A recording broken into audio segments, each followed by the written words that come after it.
64 for Jordan Wendell, 164.70. Already almost 40 plus points on any competition. Here's Derek Bowers with the first dive of round 3. Backwards 2.5 somersault pike, degree of difficulty 3.0.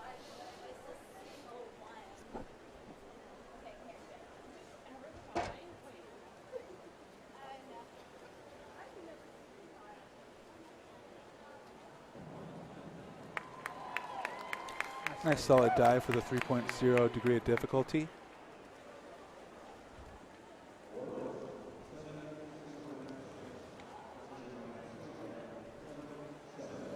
Probably would have liked to see a little better of a score there, but still a solid number.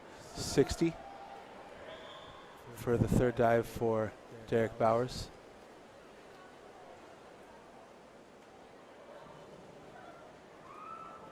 Caleb Keck with a forward 3.5 somersault pike. 3.1 degree difficulty, did not find the entry there.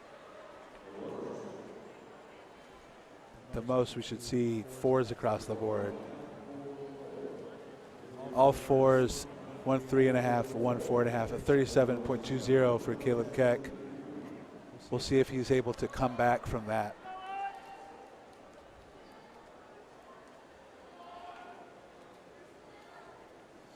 And now we see Owen Monchino with a forward 3.5 somersault pike, degree difficulty 3.1. He had a forward 3.5 somersault tuck previously.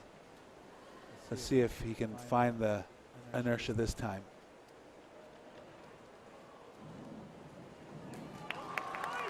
I would say that was much better than his tuck dive. You should see a nice solid number here. Nice 65.10 for Owen. Just 1 6, 6.5 there. All 7s and 2 7.5s. Reed Merritt for Texas with a backwards 2.5 somersault tuck, degree of difficulty 2.8.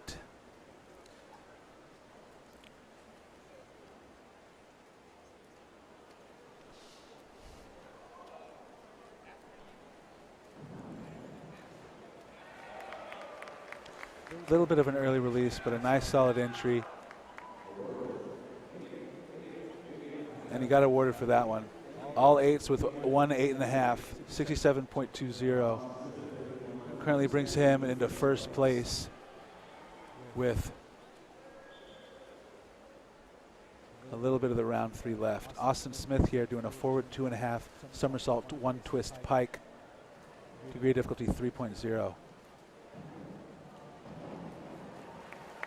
Very tight there, nice solid. Would have been nice to see the arms on the twist have a little more of a spread. And you got a 63 there for the award.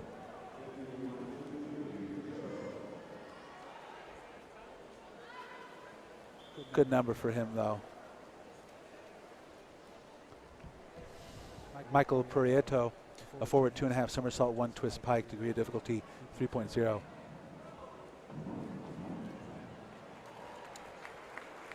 Definitely better flow on that dive than Austin Smith had. The 67.50 pretty much scored the same for Michael Prieto. That brings him into first place now. Logan McHenry with a reverse 2.5 somersault pike, degree of difficulty 3.0.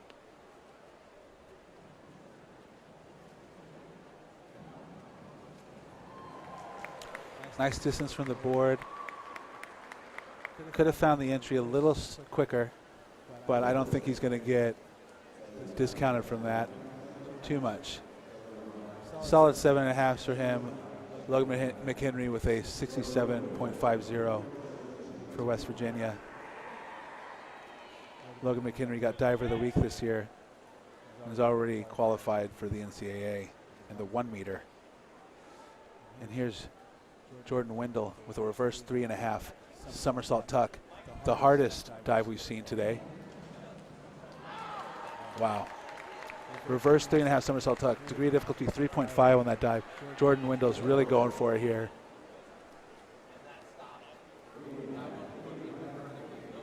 87.50 there.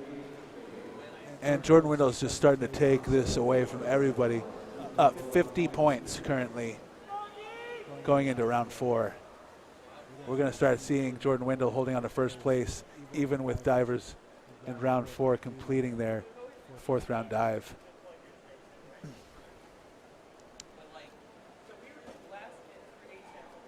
Derek Bowers here with a reverse 2.5 somersault pike, degree of difficulty 3.0. Definitely got there. There was a pretty large splash there, though. Looked like he hit the with his shoulders on the rotation and created just a little bit too much of a splash there. Definitely want to find that entry earlier. 49.50 for Derek Bowers on that.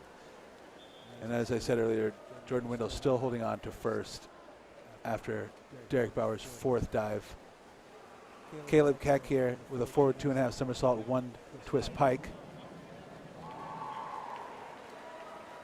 Degree of difficulty 3.0 on that one. It looked like a pretty solid dive. I see around 7s.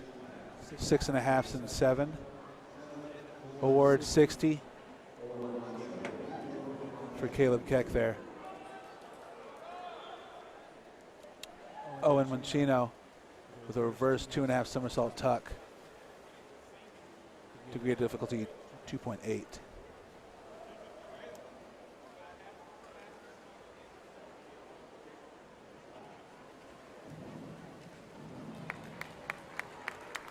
And you want to see him get that entry without the over rotation. I feel like he's over rotating just a little bit every time. 47.60 there. The good thing about doing something every time is that means you can correct it. Reed Merritt currently out for Texas with a reverse 2.5 somersault tuck here. Degree of difficulty 2.8.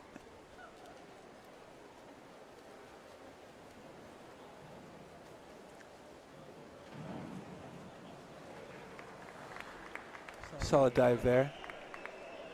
There's a little bit of a hitch in his dive in between the tuck and the entry,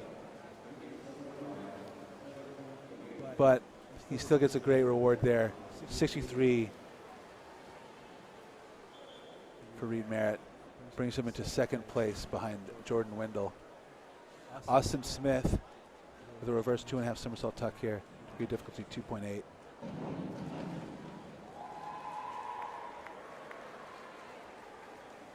We'll see how they score that. The transition between the tuck and the entry could have been a little more fluid.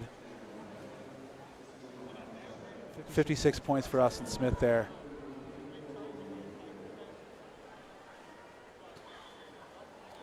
Michael Proieto, the forward 2.5 somersault, 2 twist pike, degree difficulty 3.4, the hardest dive for him of the meet. Very solid on the twist. We'll see how they award that entry.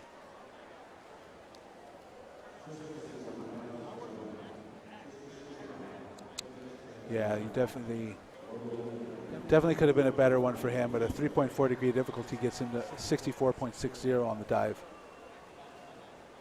And that he takes Jordan Windle's 1st place spot. Of course, Jordan Windle still has to do his round 4 dive. Logan McHenry with a backwards 2.5 somersault pike here, degree of difficulty 3.0.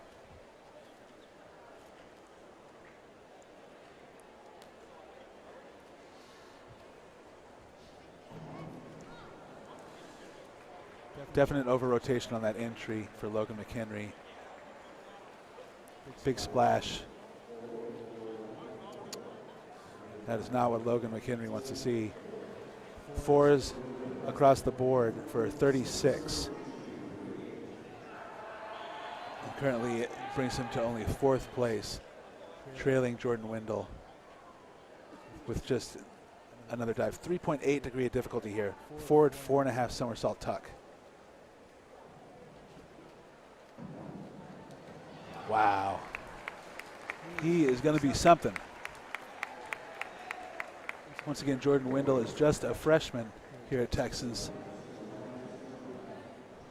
74.10. And just 6.5s across the board there on that 3.8, but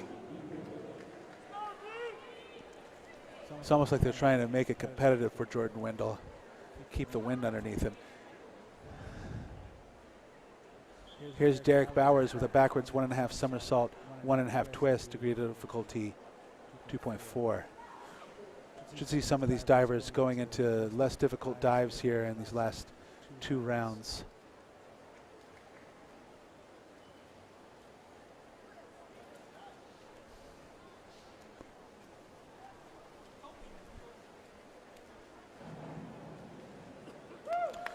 It was a very nice dive, very fluid. Got to the twist early. Had a lot of time to find the entry. Still want better scores than that, though, on a degree of difficulty 2.4. Only awarded a 46.80 for the dive. Caleb Keck with a reverse 2.5 somersault pike here, degree of difficulty 3.0.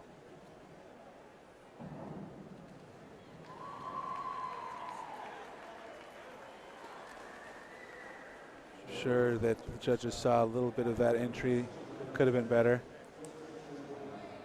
All 6s, 2.6.5, 1 5.5, 54 for Caleb Keck. And here's a back 2.5 somersault pike here for Owen Mancino, degree of difficulty 3.0.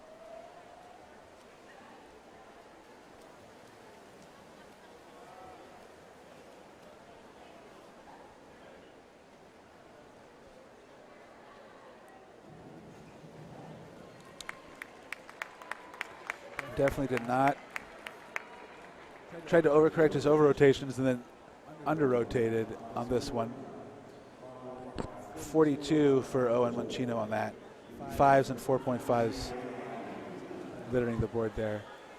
Reed Merritt with a reverse 1.5 somersault, 2.5 twist here for a degree of difficulty of 2.9.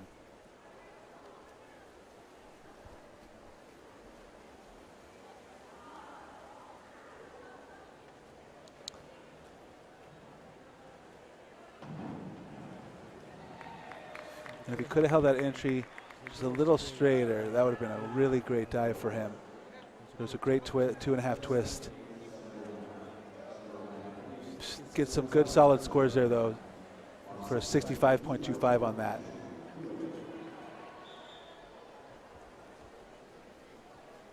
Austin Smith with a backwards 2.5 somersault tuck, degree of difficulty 2.8.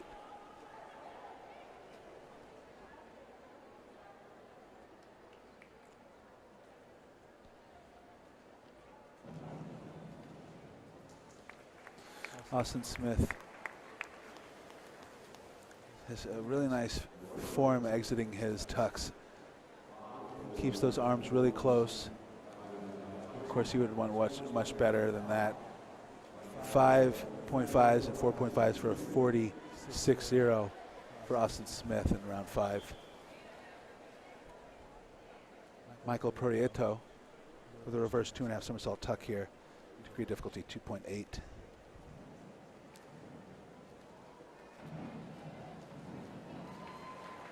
Looks like he exited the tuck a little early there and had a little too much time to find the entry.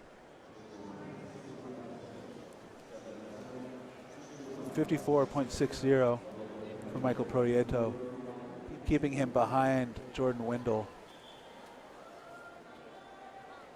for first place. Here's Logan McHenry with a backwards 1.5 somersault, 2.5 twist, degree of difficulty 2.8.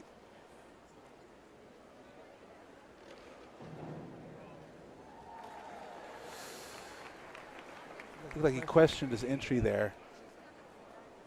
He had it, and then he kind of decided not to execute all the way. 57.40 for Logan McHenry on his 5th dive. Jordan Windle still in first place before doing his round 5 dive. Forward 2.5 somersault, 2 twist pike, degree difficulty 3.4.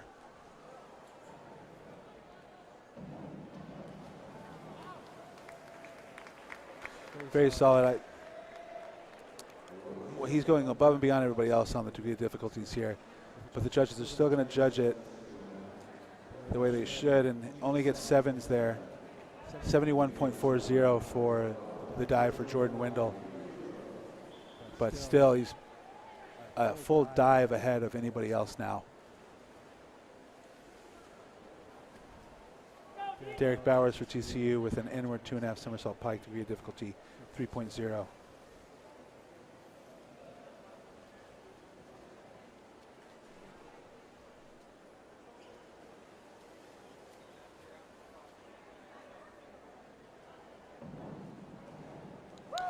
Very solid dive there. Nice distance from the board.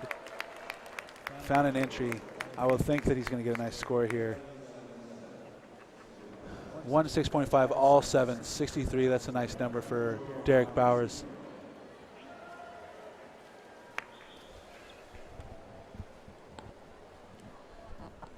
Caleb Keck, a backwards 2.5 somersault pike here. Degree of difficulty 3.0.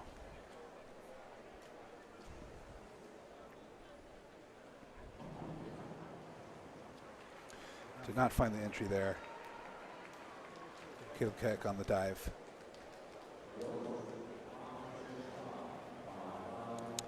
.46.50 for Caleb Keck.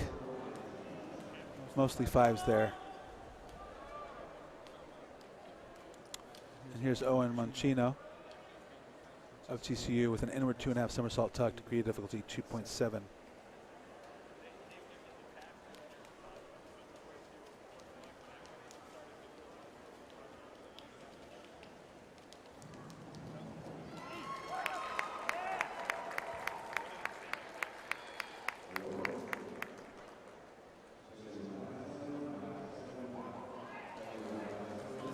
That's Owen's best dive of the day there with a 60.75.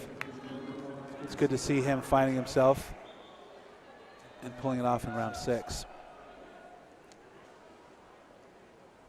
Here's Reed Merritt with a backwards 1.5 somersault, 2.5 twist, degree difficulty 2.8.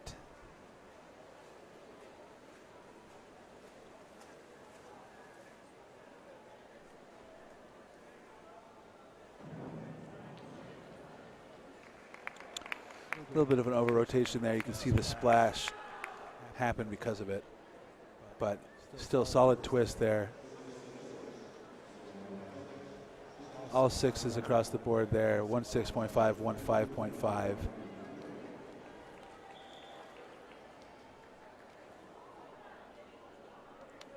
And after the 5th diver in round 6, Jordan Windle still on top. Here's Austin Smith with a backwards 1.5 somersault, 2.5 twist, degree of difficulty 2.8.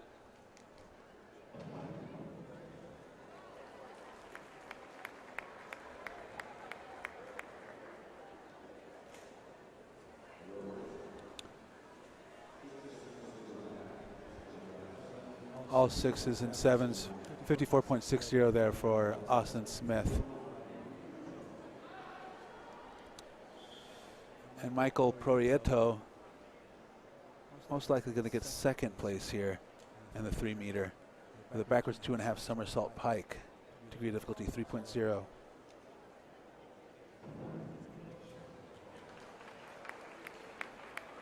Pretty solid. You want to see a little closer to the board there. That's what created that entry. 58.50 for Michael Prieto. Bring him into 2nd place here with only Logan McHenry to compete for that. And Logan McHenry is not going to be catching Michael Prieto. So that's 2nd place. Jordan Windle in 1st and 2nd solidified here. And Logan McHenry did not find himself too much on these ones. He was not confident in his entries there on the last 2 dives. Inward 2.5 somersault pike there, 3.0 for him. 55.50 on the dive. And just some icing on the cake here for Jordan Windle. Currently in 1st place without this dive. Inward 3.5 somersault tuck, degree of difficulty 3.4. See what he can add to his total.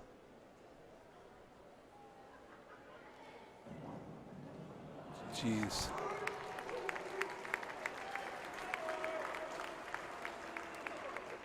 Jordan Windle, you are a beast, young man.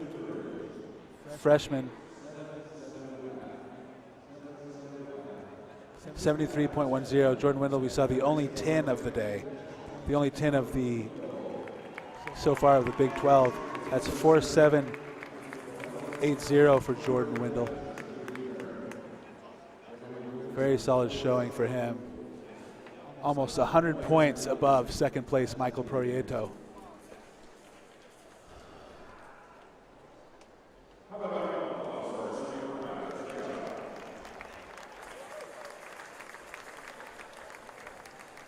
It's going to be a treat to see Jordan Windle after his 4th year here at Texas, when he's a senior, see how far he can go.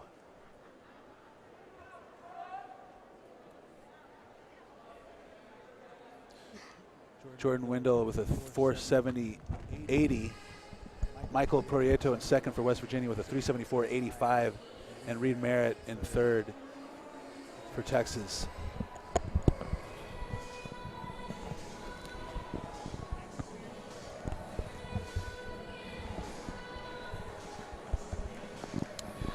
And I believe we've had enough time in between, so we should be going directly into the women's.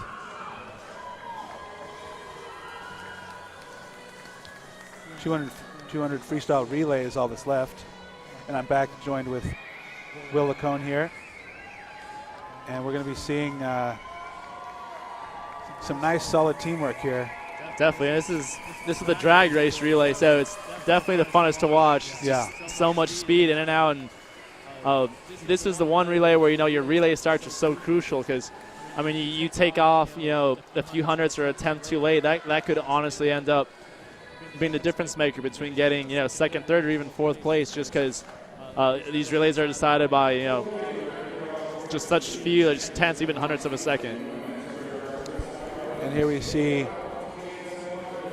the first heat for the women. In lane 2 at the top there, you see Iowa State University. Lane 3, you see Kansas. Lane 4 is Texas. Lane 5, TCU. Lane 6, West Virginia.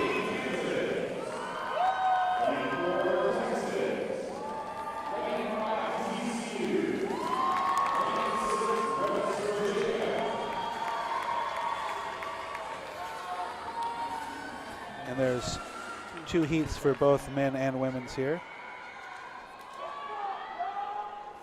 And the most important thing that these leadoff girls can do is just make sure they have a good, nice, short, fast kick out, but also just make sure they keep their head down and in a good line for their first 3 strokes, just to kind of help set up that tempo and rhythm for the rest of their race. Because those first couple strokes can ultimately mean the difference between a few tenths at the end of the race, just by the way you set yourself up. It was like a great dolphin kick by West Virginia there to compete with Texas. Iowa State currently in second. It looks like West Virginia might have just barely. Iowa State still holding on to that second.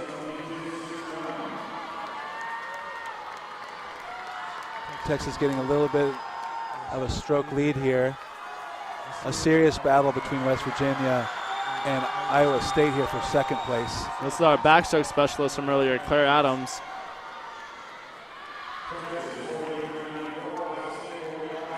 And Texas starting to get a little bit of distance between everybody else.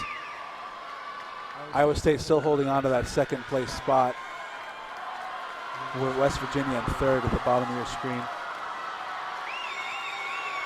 And we've seen some nice time shaved off there by Texas.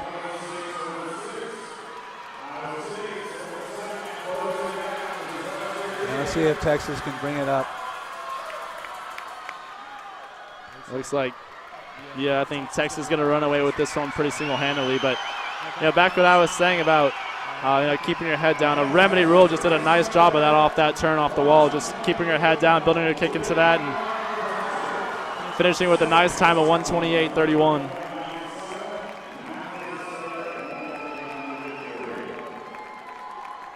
There's Texas right there. And that 128.31 gets them a top 10 finish all time for the women's Texas swimming. So congrats to them on a nice solid run there.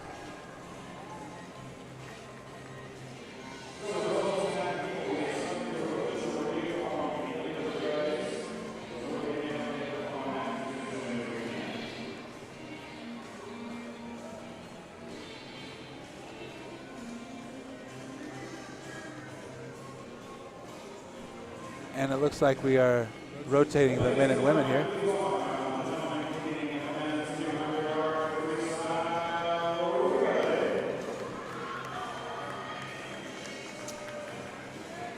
And we see all three teams competing here in this first one. Heat 2, we have 3 Texas squads competing.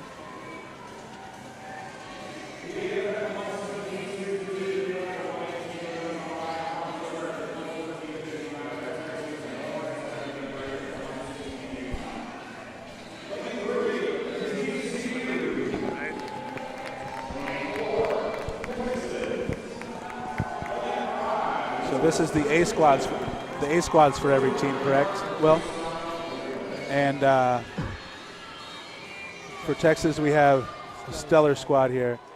Brett Ringgold, you got Joseph Schooling, Tate Jackson.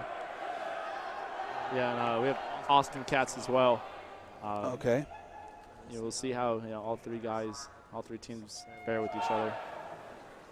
Tate Jackson earlier in the week.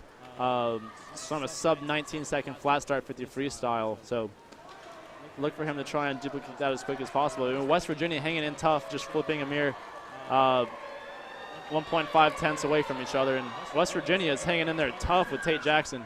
Nice. Look at that. Just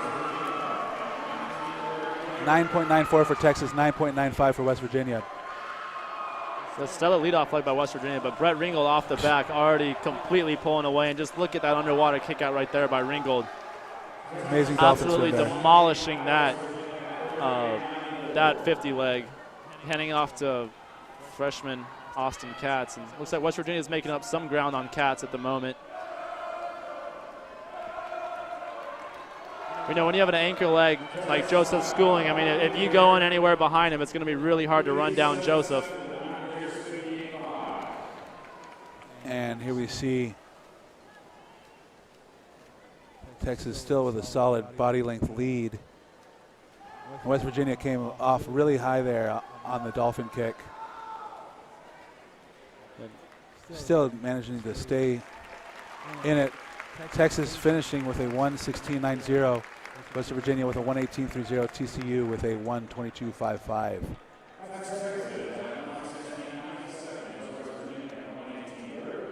Not every day can these guys say, I anchored my relay against Olympic gold medalist Joseph Schooling. So, pretty cool to be able to take that back with them. I mean, again, it's very rare that you find these, Olympic caliber athletes in college sports, and let alone just Olympic gold medalists as well.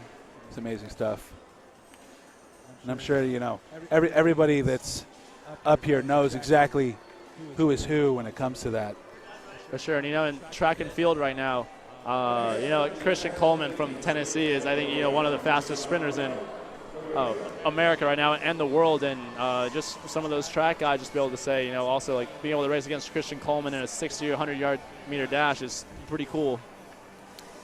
Definitely just, something college to remember. athletes, they're still young, but they're just getting better and better each year, and it's just crazy to see just the caliber of these swimmers at just such a young age. And now we're seeing the second relay for the ladies here.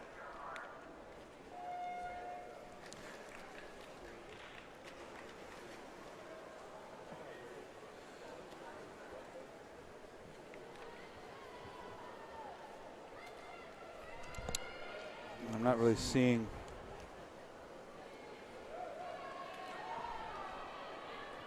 which Texas squad this is.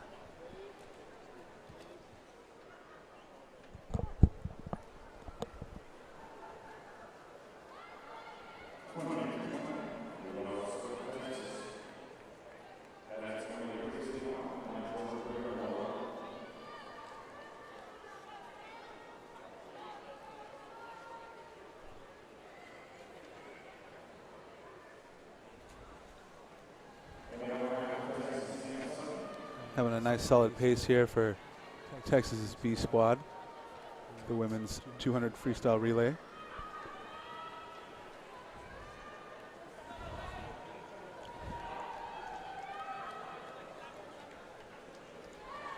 I'm not really positive why we're not seeing a few other of the B squads for the other teams here and C squads.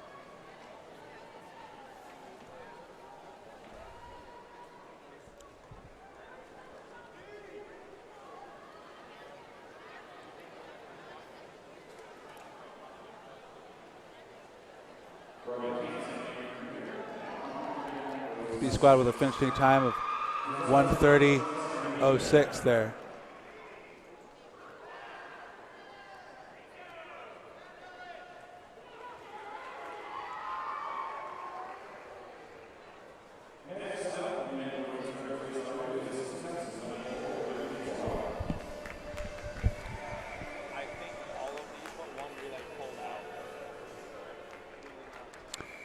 So previously we had six relays and we only saw one, and now we're seeing the same thing here.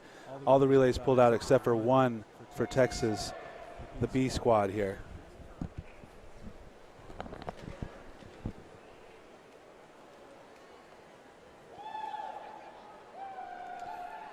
And what would make a squad want to pull out of a relay? Normally a lot of these exhibition relays, as you call them, at a competition like this, it's mainly just to get, swimmers another race under their belt, or if, say, you have another guy who's borderline between that